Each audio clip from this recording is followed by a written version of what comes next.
It's now time for this month's broadcast of Learning Now TV.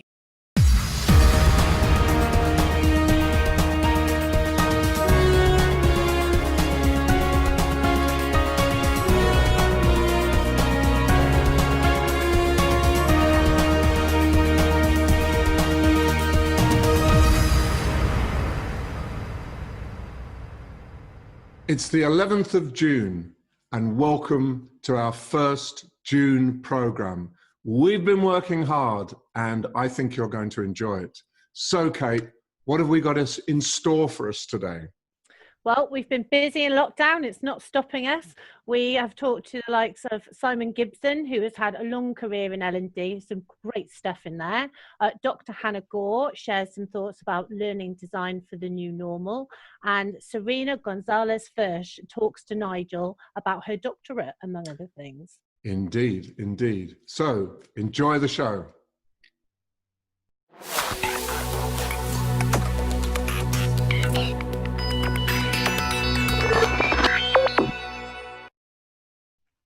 So I'm thrilled to welcome our next guest to Learning Now Television.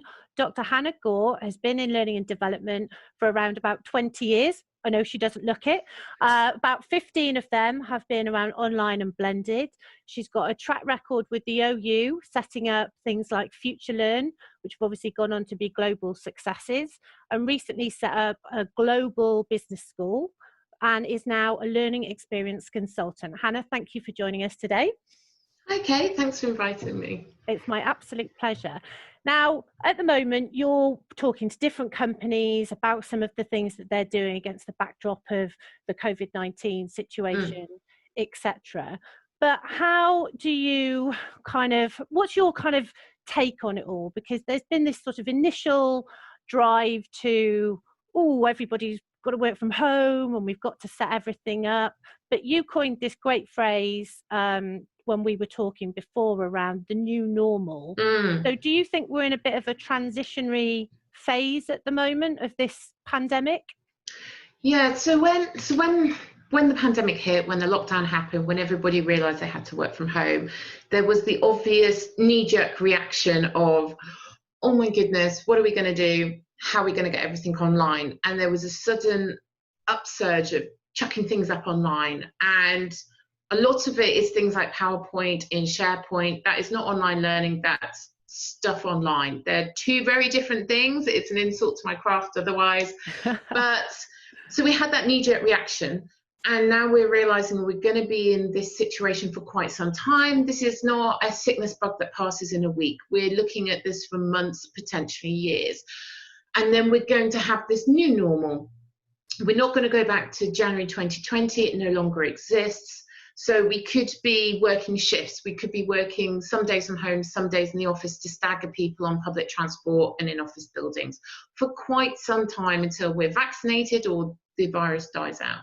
So then the question then comes, so now what do we do? Say we've chucked everything up online, say we put it all in SharePoint, we've turned everything that was a workshop into some situation that they can learn online. Doesn't necessarily make it successful. And we have to think about the long term, because companies now are changing very, very rapidly. There are companies now that are making products that they weren't making before. You know, we see companies like Brewdog who have gone from making alcohol to making hand sanitizer. Great We're example, seeing companies that used to do 3D printing for one thing now make PPE. And so Zara, for example, all their factories in Spain now make PPE for their doctors and nurses. So this world has suddenly moved, and we need to be able to train our staff effectively in it. And it's not just training to do their job, it's training them in pastoral care. Because right now we're all sitting at home, and some of us, like myself, are used to traveling and working from home. I'm used to this environment. This is my home office. I know how to do this. Same. And it took a mental adjustment. I didn't have to do this in a pandemic in a very short period of time. And now there's the pastoral care element. It's you know, we spend all our time teaching people how to be empowered, how to become great leaders, but we don't know how to teach them yet how to respond to this situation with their staff, how to keep them engaged, how to ask them if they're truly okay, because so many staff are afraid of being made redundant or being furloughed, they daren't say that they're not okay. And so we've got stressful situations happening at home. So we need to have this new normal as to what this next phase looks like, as to now we've got everything shoved up there, shouldn't we start looking at designing it in a different way to be more effective with a different suite of courses, content, videos, etc. than before? Are we seeing, for example, CEOs doing video briefings for their staff, you know, more regularly? It's something we did a lot at the Open University. And then comes the phase of, well, when the bar gets lifted and we're allowed to start integrating more workplace-wise, then what? So it's actually 3 stages to this new normal that we have to design differently each stage. Well, one of the things I love about your work, you know, previously you've done a lot of the flipped classroom model. I love how you sort of attack a problem. You know, you've kind of got that design brain. How do you think that some of our viewers, some of the L&D professionals out there could start to break this down, unpack this, and really sort of tackle this next, because like you say, it's sort of almost incremental phases. So, you know, how do you sort of even start to break that down and think about that in terms of the design when you've kind of probably got this just glut of stuff, as you say? Yes. Yeah. First of all, I think the thing is yes, there's the stuff there, but look at what you need next. So it doesn't matter if you've got a warehouse full of stuff sitting online, of half of it could be made redundant. And it's about, where is the direction of my company going? Where do we see our company in 6, 9, 12 months, 2 years' time? That's what we should be aiming on training. Everything else that went before, some of it just can't be reused, and we just have to go, oh well. You know, it's the same as, you know, when we did training in the olden days face to face with systems that no longer exist. Oh well, things move on, you can't get precious about it. But see where the company now wants to go, see what their plans are, and talk to business managers. And people are rewriting their 5-year strategies a hell of a lot quicker and a lot shorter now than before. And look where you can be taking your company, and not going, okay, I need to reversion everything that we had previously, because that's just not going to work. And see where that is going, attack that online first.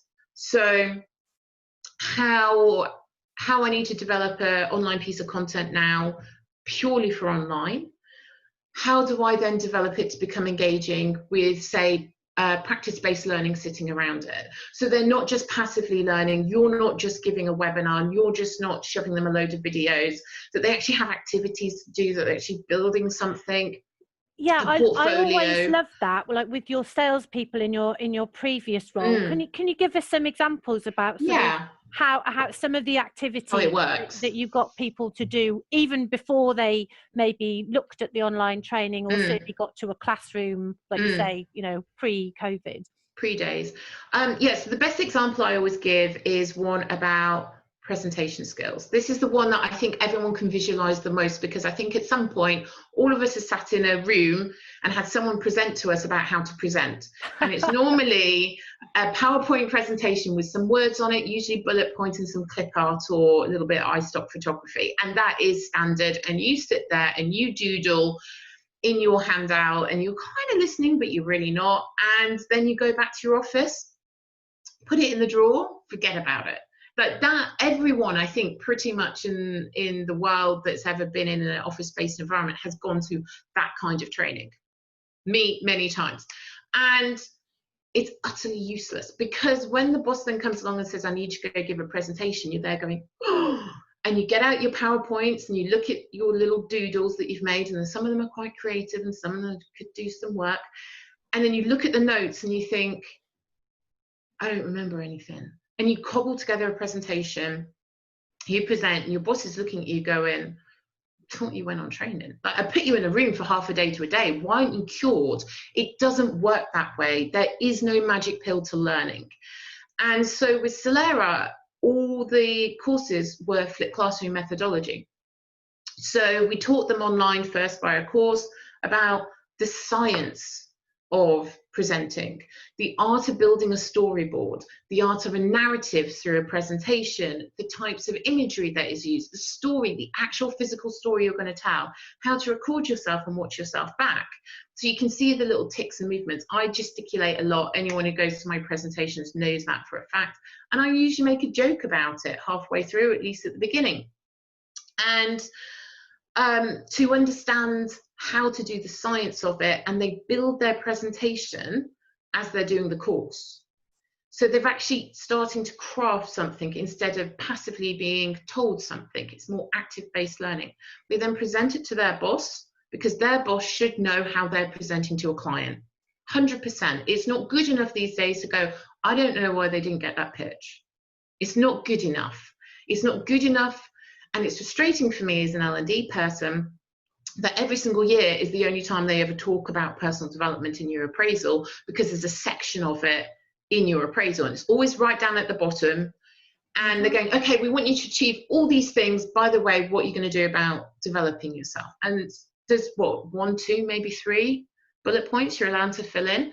And they're telling you to achieve all of this, but how are you going to do it? Why isn't that box at the top?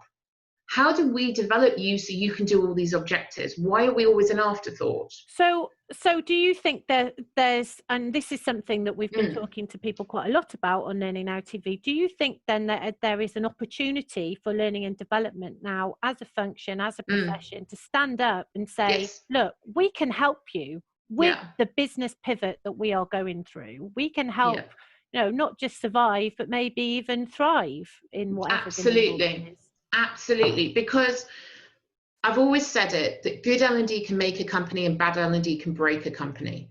And we are so powerful, yet too nice for our own good all the time. And we are at this point where we can wipe the slate clean, that we can say, this was pre-apocalypse, it doesn't count anymore. We've got a new world that we're entering into. We can do it a new way. And flipped classroom could be that, because, for example, with the presentation, they present to their boss sees how they're presenting. If they pass, they go through to the classroom environment. That was either a webinar or face-to-face. And they're coming through the door knowing the science of how to present with an actual presentation, which makes the job of the facilitator not easier, but actually more in depth, because they've got something to work with. And then they're practicing it, they're seeing how other people present, the types of ways that they've addressed their narrative.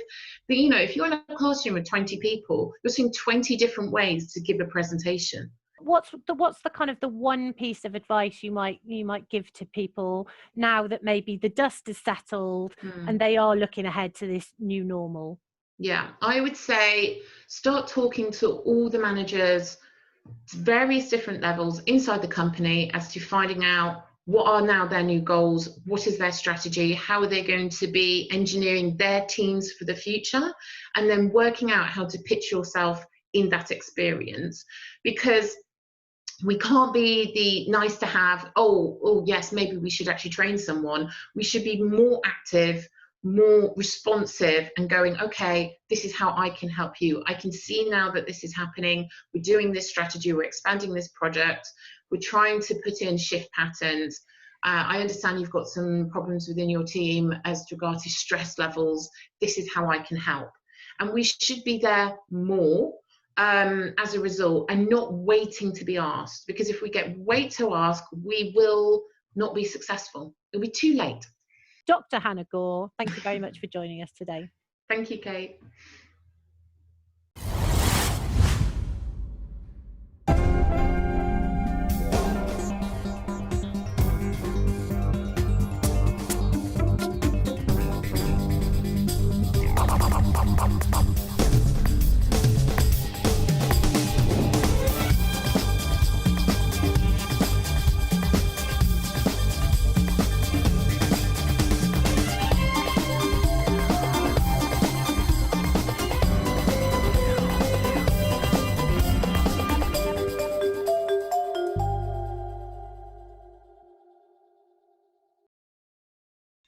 If I had £1 for every time that somebody has mentioned the Netflix of learning to me about their learning system, I'd be a rich woman. And well, if it wasn't for lockdown, I might be on an island somewhere in the sun. Robin Hoyle, this month blows apart all the hype around the learning experience platform. Check it out. Over the last few weeks, a number of my clients who are struggling to adapt what they do from a learning and development perspective in response to lockdown, COVID-19 and all of that all of us are, I'm sure, more than familiar with, have said to me, is there anything you can do with our learning experience platform? So can we integrate the material, the content, the learning experiences that we are hoping to create for them within their existing platforms and systems? And so I've been doing a bit of investigation around the different platforms to see what's available, to see how they work, to see what we could do to integrate what we do. And everywhere that I've turned, I've seen these learning experience platforms described as the Netflix of learning. And that analogy started to make me feel uneasy the more time I came across it. And I did come across it a lot because these organizations that create these platforms are not the most imaginative when they're coming up with metaphors to describe what it is that they do. So I was constantly coming across something and thinking, why is it that this doesn't feel right? Why doesn't it sit well with me? I know it's there as an analogy. I know it's there to help people understand what it is that you get. You get a vast library of content which you can add to, and you get a mechanism for making recommendations to the users, usually driven by some form of AI, and usually based on your profile, which gets compared to other people with a similar profile and which is added to and amended as you use the system more and more. Okay, I get it. But it still didn't feel like the right analogy for me. And that's because Netflix is a consumer platform. And by a consumer platform, it gives people things easily. It gives easy access to stuff which is just there as televisual wallpaper. It's not something which you necessarily need to engage with or commit to or invest time and effort in. It is just people like you also watched programs like this. So regardless of whether or not your profile is bang on and absolutely gives you what you want, or your profile is somewhat off where it should be and you're getting served all sorts of extraneous stuff, the fact is it's saying here's a vast amount of choice, but rather than you doing the effort to find what it is that you want, what it is that will be useful for you, we're going to take all of that effort away. And I guess at its heart, that's what makes me feel uncomfortable about that analogy. Because learning shouldn't be about taking effort away. It should be about expecting people to give effort. Learning shouldn't be about giving people things which is predictable, which is exactly what they would expect that we know that they're going to like. It should be about challenging people and giving them things which takes them to places they would never on their own got to. And yet we've got this analogy which is just serving things up to people. And it reminded me of some of the other analogies that I've spoken about and written about before. So when social learning first came on the scene, everybody was talking about how disruptive it was going to be, and that it was like the sharing economy, and the sharing economy was like Airbnb and like Uber. So we've got a mechanism where legitimate businesses are destroyed by people who are avoiding some of the normal regulations, taxes, employment responsibilities of those legitimate businesses, and are therefore able to undercut them. That didn't feel like something that we should be aspiring to within the world of learning and development. And so I had some anxieties and concerns about those analogies, and Netflix is no different. And it's no different particularly because I think learning should be a little bit difficult. It should be hard for people. They should have to commit to and make an effort to find what it is that they need, to plot their own route through a vast array of learning resources. And a bit like when I first started out in distance learning many, many moons ago, lots of organisations had libraries of content then. And I used to joke with the people who were in charge of them to say, well, you've got a fantastic library of content here. Next time I come along, I'll bring a duster, shall I? Because nobody ever used them. Because It was just there, it was just lots of stuff. And the reason that nobody ever used the lots of stuff was it was generic. It wasn't about them, it wasn't about their organisation, it wasn't about their aspirations, it wasn't about what it is that they need to do next. And I'm struggling from what I've seen so far of these learning experience platforms to see what the difference is, apart from the fact that it's now online and will take all of the issue of choice out of the way for you. So there's no curiosity at its heart. It's not about discovery, and it's all about it being simple. Well, learning isn't simple. Learning should be a little bit hard. And the problem with some of these platforms is that their avowed intent is to make it easy for people. Maybe they're making it a bit too easy for it to have any real impact.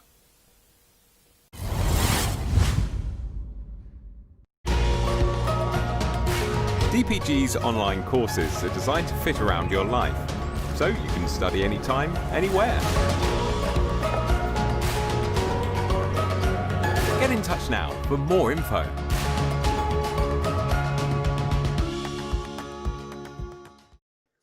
I'm really excited to be talking to Serena Gonzales this morning. Serena is a talent manager, a head of L&D, with all that industrial experience, but she's also doing a doctorate at the University of Middlesex related to her practice. So my obvious first question to you, Serena, is what is the link? What is the bridge between your work on the one hand and your research on the other hand? Thank you for having me, Nigel. Pleasure. I'm very, very honored that to be included in this conversation. I've been in L&D for 20 years now. I'm pretty much started as everybody did in instructional design, facilitation. I've implemented learning management systems, led learning functions, and somewhere down the line, a few years ago, I was noticed a huge change in the industry. We've got more companies being formed, growing, accelerating, merging, being acquired, acquiring, and even folding that at a more rapid pace than ever before. And at the same time, we've got a lot of companies that, or most of these companies happen to be in technology. And while all this acceleration is happening with 5 generations of workforce coming in, Gene Meister's book, we still have fundamentally and principally the same approaches to doing learning and development. I took issue with, the future of the world is technology, so the future of learning is learning technology. I noticed that the remit of the learning function, our structures, and what we were putting out and how we were approaching it didn't fundamentally seem to change. And I was worried that with more and more knowledge being free, loops and YouTube and TED Talks and Coursera and everything else, edX out there, what was the value that a learning person and a learning function brings in? And is that the research? Is that the function of the research, to get at that value? Yeah. What is the value that L&D is bringing to the table in accelerating organizations in technology, or organizations that are being changed through huge digital transformation? That's a really important question, Serena, a really important question.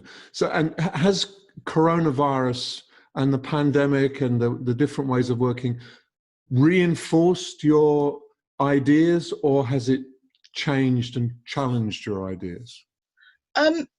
So I see 3 possible outcomes from this. So one, there is this initial burst of us going, move everything to digital and online, and let's take the 8 hours of pointless things we do and now do 8 one-hour things of pointless things we do, except do it online. And I think there might be a huge burst of that initially, but then everybody stopped flying for a year after 9/11, and then everything went back. Again, we'll just go back to how things already were.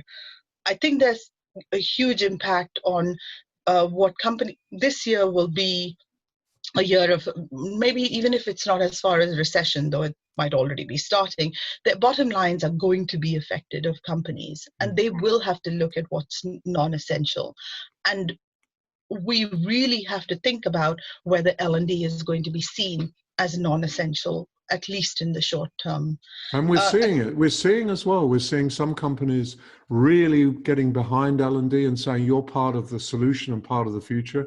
But we're equally, I think, seeing companies who are saying we don't need you. You know, give them Degree, give them TEDx. They can get on and do it themselves. We don't actually need this structure here. So they're kind of answering your question in a very negative way for you. Exactly. And also from that same discussion comes, we've been harping about virtual and e-learning and doing things remotely for ages. And now if you're looking, you'd never want the choice of your pedagogy to be purely cost driven, but it will be if cost is now a factor in your organization. So yes, there will be more things moving online, whether it's facilitator led or not.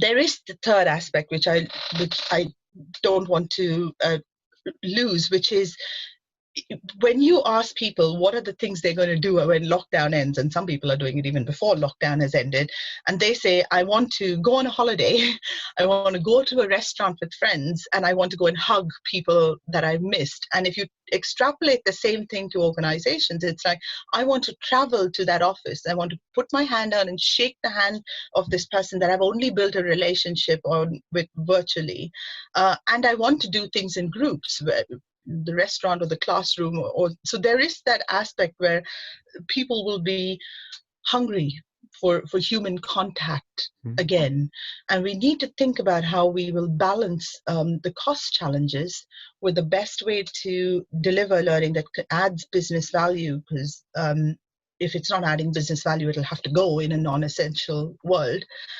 With the individual needs, how will people come out of isolation? How will people come out of quarantine?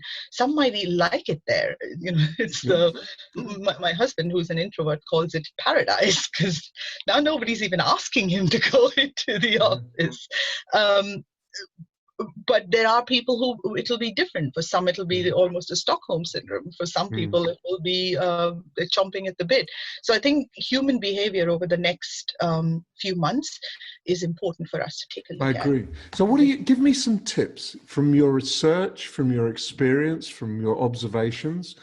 If I were running an L&D operation now, what would you tell me I should be thinking about for the next 6 months? So these are early stages. I want to caveat by saying that that's okay. We have 18 months or so of this to go. But very strongly speaking, I think the days are gone where L&D was an event.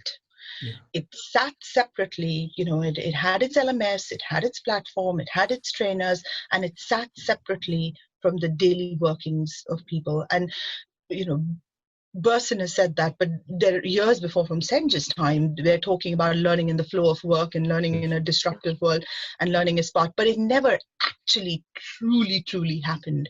We've always been this function. To a large extent, I think we were also used as something that you could say as a tick box, as a retention thing. Yes, we do have an L&D function that develops our people.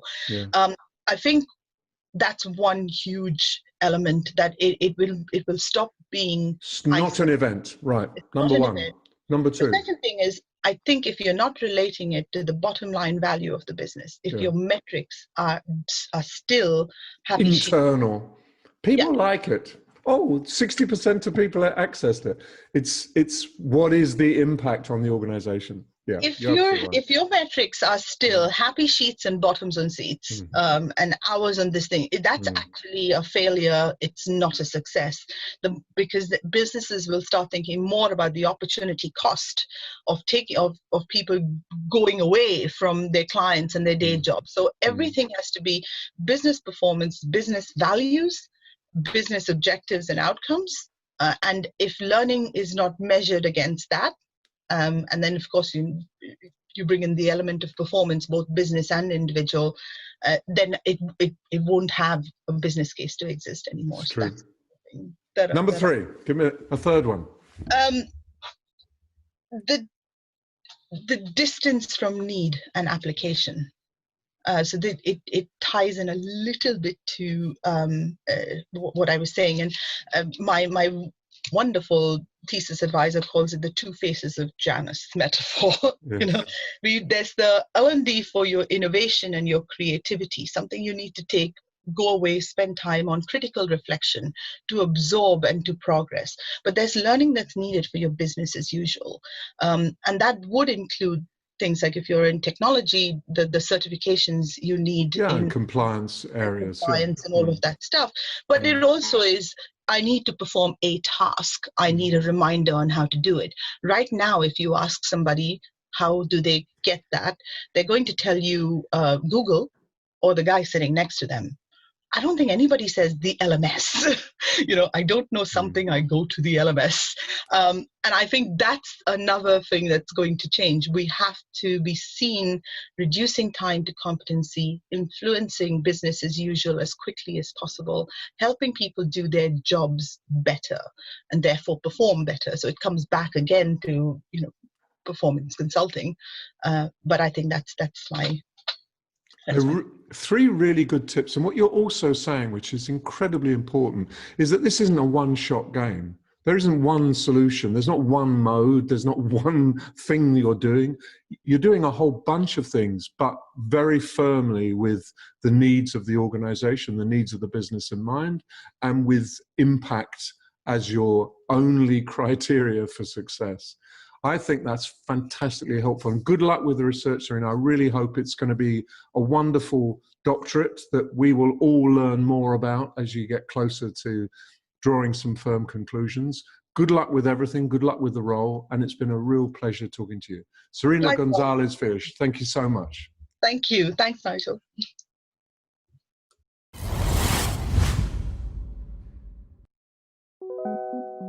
Our learning experiences unlock potential, transform the performance of people and organisations, and help millions around the world build happy and successful careers.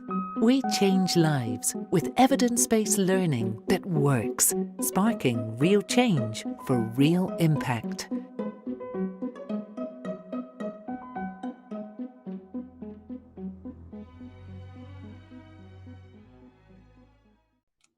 The Charity Learning Consortium have taken us on a journey to shelter, and Chris Medlang. Chris is going to talk about his role and what he thinks L&D contributes to that very important organisation. This month on Learning Now TV, we are talking to Chris Medlang. Chris is with Shelter, a wonderful charity where he is the L&D officer, but he is in the learning and organisational development team. Now, this is very unusual that we have somebody who's actually got OD in their title. When it comes to the third sector, it's not that usual that you think about OD, but in the corporate sector, how often are you thinking about OD?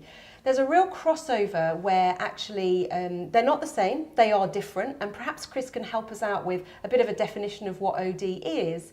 Let's have a look. So Chris, organisation development in the third sector, a very unusual situation. Can you talk us through how Shelter came to the conclusion that that was needed? Yeah, sure. So I think that it was, as opposed to the organization saying we want to start doing OD, it was more that a lot of work was going on in the organization, a lot of introspective work, such as an engagement survey.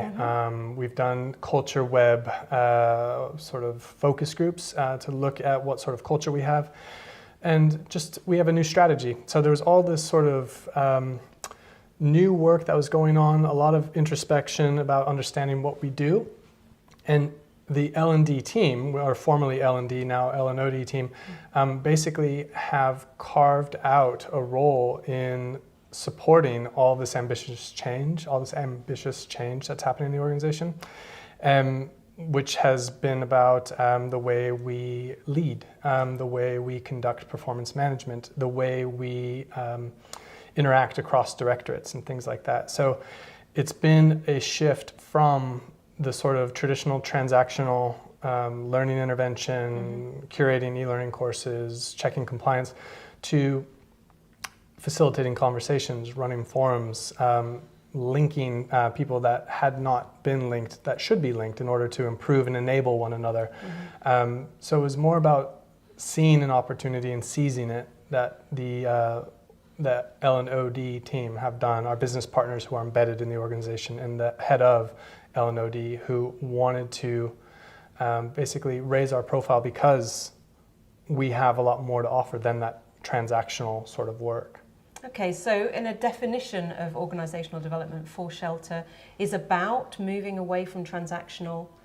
Talk me through, how do you define what OD is? Because this is the problem, isn't it? With organisational development, everyone has a different definition. Yeah. Everyone has a different understanding of what actually that work is. So for our audience on Learning Now TV, you know, L&D practitioners in, you know, corporate roles, how can they understand, well, what is this shift? If you're just, you know, describing better conversations, why is that OD? I think that the big key difference is that it implies change, that you're bringing change, meaningful, relevant, and wanted change. That's the difference, I would say, because if you carry on with the sort of more transactional, there's the risk of things staying the same. If you measure success by how compliant you are or something like that, then there's no real urge or need to change because you're just concerned about mitigating risk or whatever you're doing.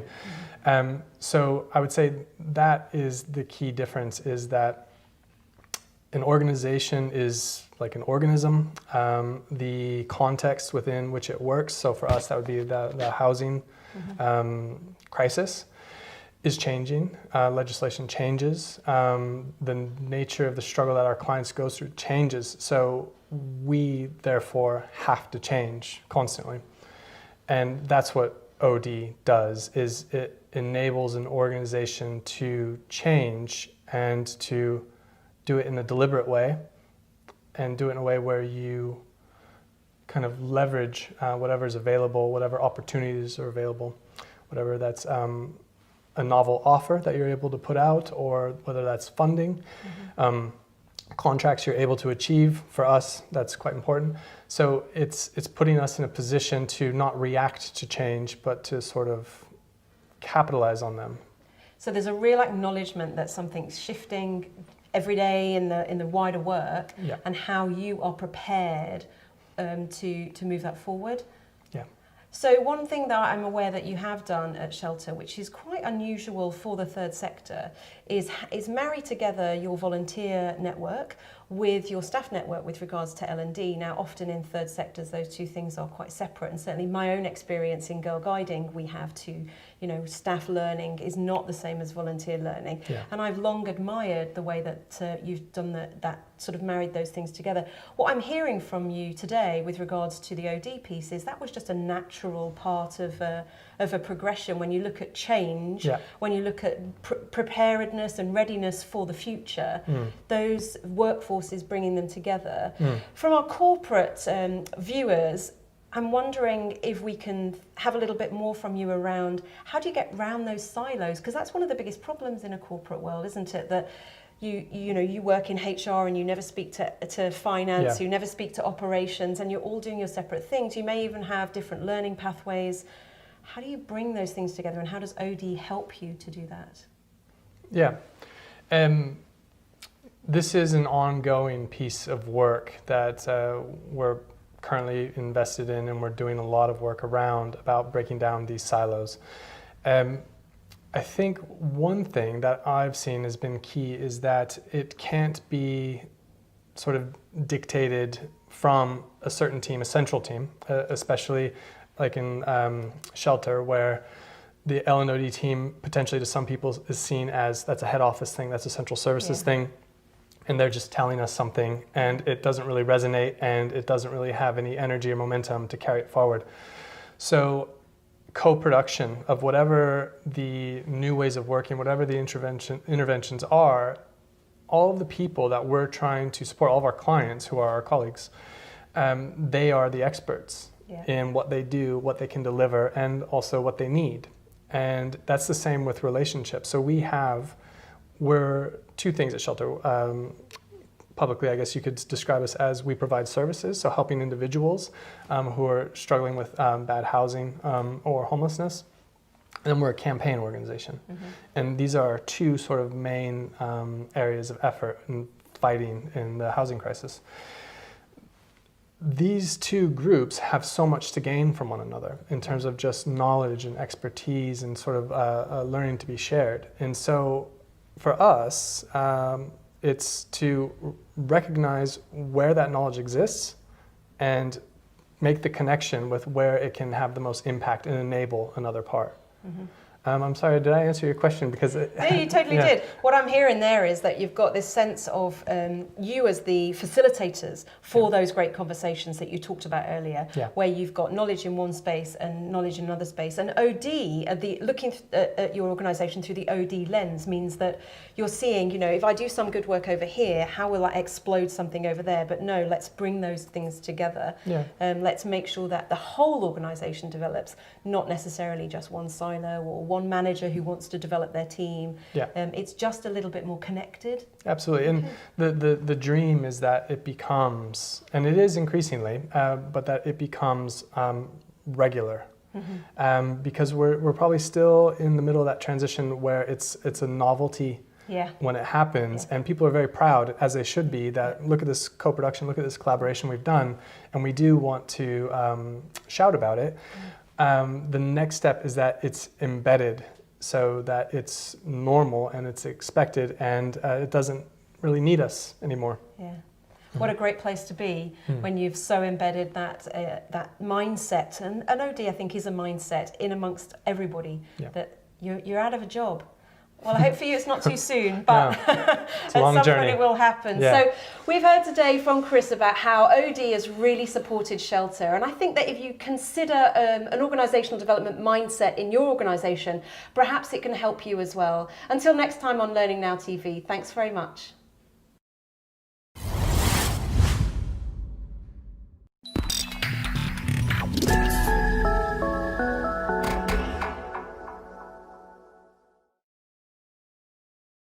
In the L&D world, we all know our biggest challenge is knowledge fade and demonstrating ROI from our training interventions. At Elephants Don't Forget, we use artificial intelligence to guarantee that what you train your employees, they learn and retain. If you are looking to transform the impact your training content has in your business, improve the ROI, and perhaps help employees learn and retain even the dull regulatory material, drop me a line at nelly@elephantsdon'tforget.com. So I often say that I am delighted to welcome our next guest onto Learning Now Television, but I really, really extra mean it this time. Simon Gibson, we've known each other for a long time. Simon is an L&D. I haven't cleared this with him, but I'm going to call him a fixer. If that's not doing you a disservice. So obviously there's a lot going on in the world at the moment, but I think some of the stuff that I wanted to touch on initially was around your kind of experience. We talked a bit about this off camera and how you've kind of got to the position that you've got to and doing what you do. So you kind of will go in, look at organisations with these multi-million-pound L&D budgets, these big projects, lots of things going on, and very, very quickly you're able to see around the outcomes and the impact that some of that L&D activity is or isn't generating. So I know that's a bit of a vague question, but I was hoping you could unpack some of that for us today. Yeah, cool, thank you. Yeah, look, I'm interested and fascinated about making a difference and making an impact, not just personally, but for our profession.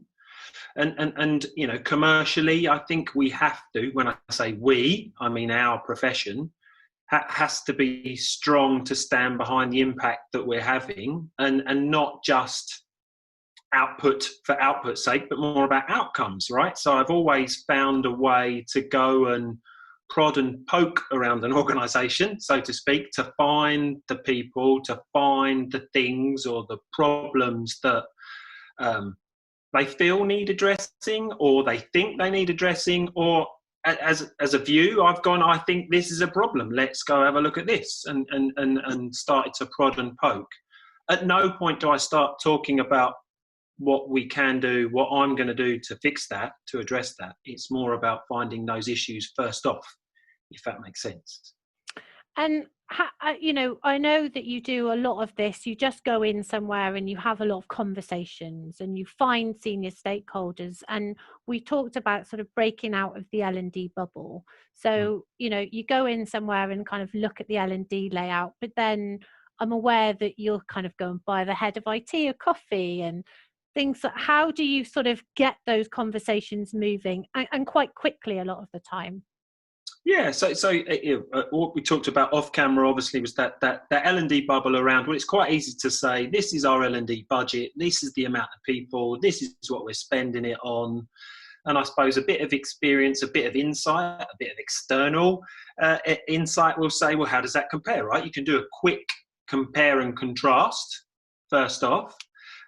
You can overlay that with what is the business talking about, what is the business trying to do. But I've always found it interesting that says, you know, who else should I be going to talk to? What else is an issue? Who else is making noise? It doesn't, I'm not being hierarchical. Sorry, I'm not being hierarchical. It's just go and find those people that are going to give you honest insight. And guess what? Buy them a coffee or have a virtual chat or talk to people in their teams. And very cliche, just walk a mile in their shoes as quickly and as smartly as you can. Because then when you are talking to the senior stakeholders, sometimes I've seen a bit of a disconnect, right? You know, we think this is what's going on in our world, and I'm like, this is not what's going on in your world, right? and be brave to share that back around why that is or isn't an issue. And then you can start to talk about, and what could we do that will address that or is appropriate to address that. And, you know, so commercially, you've always been able to almost prove, in inverted commas, the value of what you do. And at Fosway, you know, we talk a lot about the impact of learning and the fact that, you know, latest stats is about 15% of organisations are even trying to prove the impact of what they're doing. And we'll touch on the COVID stuff in just a minute, but obviously now maybe that's more important than ever. How do you go about looking at the alignment between what L&D is doing and what the business wants to do? Yeah, there's an interesting balance, isn't there, between what we should be judgmental there, what we could be doing as a function, right, and what the business expects of the function to be doing. You know, lots of talk at the moment about value-added activity and is it a critical business function or a critical cost? I suppose to me that can go one of two ways. You can prove your value in what you're doing, drives and helps improve, enhance, sell more things, make people better. Commercially, you're making an impact on your organisation, and you can show that in a way that is quite easy to understand and demonstrate. We need skill X. We don't have skill X. It costs Y to go and get skill X in the market. Or we could upskill these people. Do we know who those people are? You know, you can follow it through quite quickly. But there's a balance. There's a bit of a what is David? I've heard David talk about it before. It's like keeping the conspiracy going, right? We've always done good things. You know, we like your things. You tell people about my good things. I'll sell more good things to other people. That's the bit you got to break, right? Because there might be a business expectation that you do these good things, but that isn't going to drive business productivity, outcome towards the strategy, past the strategy, energy, commitment. And that's a difficult one to kind of undo, probably first off. So I think there's something for me in there about being brave. You know, we talked a bit about off camera about something that you did within the first 2 weeks where you went into a board meeting with the CEO, the people director. You know, you just talked about breaking a cycle then. How important is it for L&D to be brave and be bold and not be afraid to shy away from some of these conversations? Yeah, look, I own my own. I'm comfortable in my own skin, right? And those that will watch this or listen to this or will comment will know I'm quite happy to share and talk about any experiences quite openly. Now more than ever, we have to be able to stand up and be strong and be brave and honest and vulnerable as well. There's a bit of a paradigm, right, that says, look, I don't have all the answers. I've never said I have all the answers. All I've ever been able to say is, this is the issue. This is the real issue. This is what we might be able to do. Here's some options. They may have never heard that before in that way, right? And this, what a great opportunity to say, here's how I think I can help this organisation recover, move forward. We talked about the next phase, right? If we get out of this kind of crisis phase, I don't mean to be disrespectful to anybody, but to come out of this into something else, great, right? How positive is that? But that's a brave, scary conversation, I think, for many. And how do you see this unfolding now? Obviously, we are in this kind of crisis phase. There's been a lot of talk about what L&D should be doing sort of straight off the bat. But, you know, in terms of developing those skills and capabilities that organisations need for whatever the next phase is, what's your stance on that? Is it an opportunity for L&D? Yeah, look, great. I think it's a massive, massive opportunity, isn't it, to step into the next cycle of planning, whatever that is, short to medium term, let's say 3, 6, 9 months, that can really energise, reboot, propel your organisation to something that maybe it wasn't before, or faster than it wasn't before. There's going to be something about speed. Because if not, I am nervous and I feel you're just going to be left behind. You're a cost on a sheet, right? You're going to be left behind. And that's not a smart place to be. And I'm always half full, right? So I'm saying great opportunity. We need more skills. We need better skills and capability. Step into that and showcase what you can do and how you can do that. And what do you think the longer term prognosis for L&D is? Where do you see us going forward? Because I would love for it to be more aligned commercially with the way that you do things. What are your kind of predictions kind of outside the immediate kind of COVID situation? Yeah, look, we will get past this, won't we? In whatever guise, right? We will get past this, and there will be a new environment for us to operate in the foreseeable future. I suppose my guess on what does that mean for us as a profession, I think I'm always going to say it, technologically we've got to be at the forefront, because obviously now more than ever, that's just had a great live example of how these things can work to a degree. Big caveat there, can work. I think I've got lots of questions, right, around how do you go and find out what's going on, what's working. How do you walk a mile in their shoes if you can't, and we have to maintain some sort of distance, etc., etc., etc.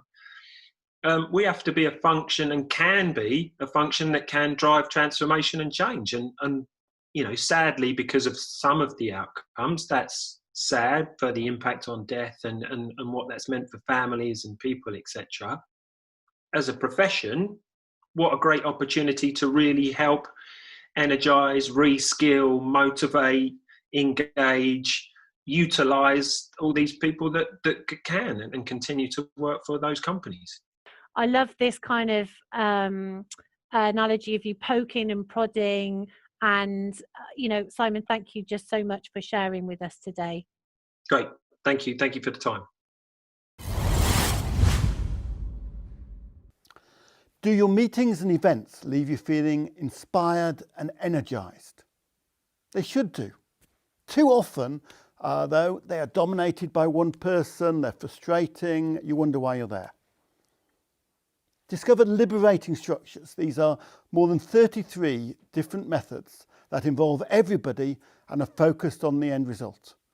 We teach a 1-day introduction and a 2-day immersion workshop in which you'll get to experience over half of those structures. If you want to change the nature of the way your organisation runs meetings, this could be for you. Studies have shown that learning programs are now crucial weapons in the fight to attract and retain talent. Working closely with modern learning organisations across the globe, we have developed Learning Programs of Excellence, a prestigious award recognising exceptional, state-of-the-art learning programs. If you're a learning department or function, LPE will help you attract new talent. You'll boost your appeal as an employer by showcasing the calibre of your learning programs and development opportunities within your organisation. If you're a provider of learning, LPE gives you an absolute guarantee that your learning programs are capable of creating a lasting positive effect on performance and business outcomes. Get in touch with the Learning and Performance Institute now and begin your learning program of excellence journey. Well, that's the end of another show. So I really hope you enjoyed it. Not only enjoyed it, but found it useful and took away things that you can think about, things that you can implement. And Kate, have you been grappling with online programs? Have you found anything for us? Yes, well, as we've mentioned the last couple of episodes, we've got the L&D conference, which starts online on the 22nd of June. Bit of a different vibe. It runs over 6 weeks, lots of asynchronous sessions, really interesting. So check that out. And also delighted to say that the Learning Technology Summer Forum is going online. It should have been last week, but obviously with the pandemic situation, they're taking it online from between the 13th and the 17th of July. Right. Thanks very much, Kate. Thank you for that. And if you've got any events that you'd like us to publicize, the next program is on the 25th of June. If you want anything to go out, just email us to the address on the screen. And Kate, what about today's program? I thought there were some very, very interesting interviews. What struck you? What was your highlight today? I just feel so lucky to get to talk to some of the people that we get to talk to. So, I mean, Simon Gibson, I've known for a long time. I think the way he cuts through to the business problem, he doesn't get distracted by the tech or, you know, any of the kind of noise. He just really, really aligns himself with what stakeholders in a business want. And I think that everyone watching this can take something away from that. And then Dr. Hannah Gore, I think her take on design, doing something different. You know, it isn't just about content. It's about, you know, learning in practice and applying what you've learned, and that kind of flipped approach that she does. I just think she's got so much value to add as well. And again, I think almost anyone watching this program can just take away some nuggets of that and see how they can play with what they're doing with the design. Yeah, I agree with you. And there are two really important points. One is follow the business. And secondly, make design, tell your story. Don't make design a thing in itself, just over design and over elaborate. And I had a really good conversation with Serena Gonzales as well. Serena's doing a doctorate at Middlesex University. And people like Serena, I think, are really important for our industry. People are willing to challenge the fundamentals and back up what they're seeing and what they're reading by good, solid research evidence. She's been talking to about 20 or 30 leading L&D practitioners, theorists, gurus from all around the world. And she's getting some very, very helpful data and insights, which will eventually materialize in her doctorate. So we need people like her, just as we need people like the head of L&D for Shelter. You know, someone who is trying to really help that organization achieve its aims and objectives, not just put out a portfolio of courses, which is probably the least appropriate thing to be doing at this stage. So good people doing good work, and we'll continue to celebrate that. And as I said, our next program is on June the 25th, and we'll be there. I hope you will be.